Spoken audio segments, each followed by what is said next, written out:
Candidate 1, what should be done about schools in America? I'm glad you asked me about this. When I think about America's future, there are so many important, pressing needs, and education is the root of America's future.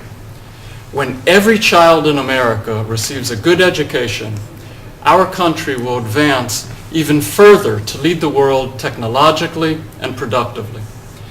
The first two factors that need to be addressed are getting the kids to stay in school through motivation and positive role models, and ensuring that the time spent in school is not wasted and the curricula in schools are advanced.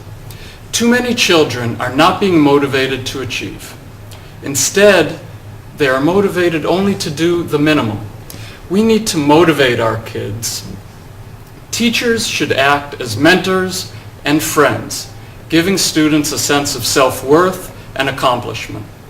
Parents need to encourage their kids to do the best they can and instill values and hard work and achievement in them.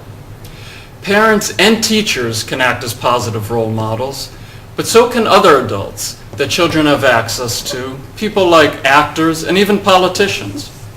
If we demonstrate that working hard pays off, children will be more motivated to stay in school. In terms of the curriculum, schools across the country are teaching entirely different things. A child should be able to get the same education across the country. Further, an education should be practical. Students should learn the skills necessary to go on to college or to get a job.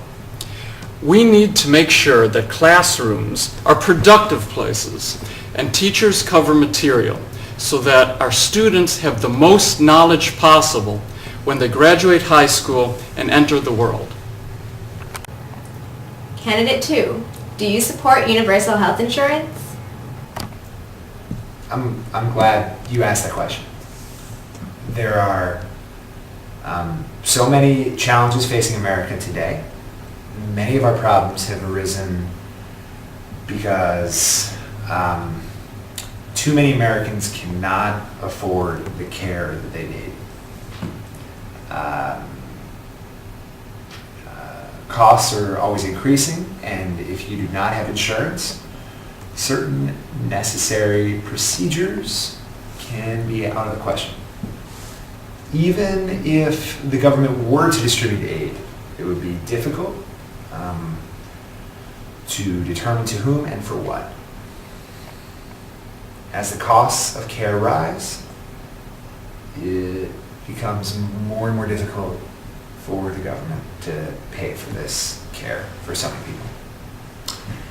Individual costs go up and insurance costs go up.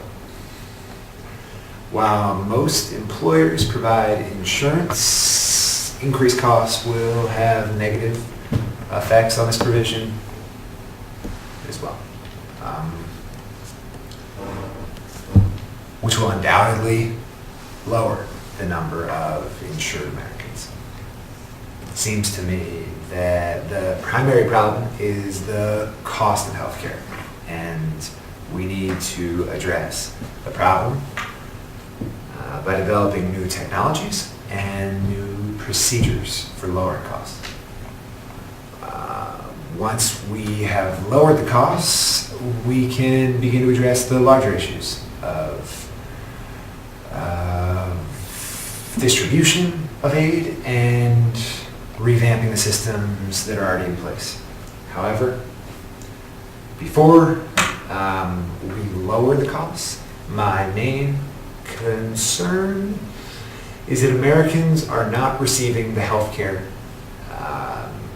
they all need because they are not financially able.